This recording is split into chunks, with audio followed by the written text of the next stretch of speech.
Hi friends. అందరూ అయితే ఎలా ఉన్నారు? హోప్ అందరూ కూడా ఏంటంటే బానే ఉన్నారని జెప్పేసి అనుకుందాం. సో, ప్రెజెంట్ అయితే ఇప్పుడు హాట్‌గా నడుస్తున్న టాపిక్ వచ్చేసి ఏపీపీఎస్‌సీ గ్రూప్ 2. ఓకే.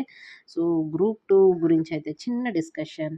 సో, ఇది వచ్చేసి ఏంటంటే డిస్కషన్‌లోని సో, గ్రూప్ 2 అనేది డేట్ అనేది ఎక్స్‌టెన్షన్ చేశారు. ఓకే. డేట్ ఎక్స్‌టెన్షన్ అనేది అయింది. నెక్స్ట్ వచ్చేసి ఎగ్జామ్ అనేది ఇప్పుడు ఫిబ్రవరి 25థ్ ఉంటుందా? ఉండదా? ఓకే. సో, ఎగ్జామ్ 25థ్ ఉంటుందా? అలాగే ఉండదా? అండ్ నెక్స్ట్ వచ్చేసరికి ఇన్‌కేస్ కట్ ఆఫ్ ఉంటే ఎంత కట్ ఆఫ్ అయితే ఉంటుంది. ఓకే. సో, కట్ ఆఫ్ గురించి అయితే కూడా మనం చెక్ చేద్దాం ఒకసారి. ఎంత కట్ ఆఫ్ ఉంటుంది అంటే ఏంటేంటి డేట్ అనేది ఎక్స్‌టెన్షన్ అనేది చేశారు. సో, దాని గురించి అండ్ అలాగే ఫిబ్రవరి 25థ్ ఎగ్జామ్ ఉంటుందా? ఉండదా? సో, ఎగ్జామ్ ఉన్నది అనుకుంటే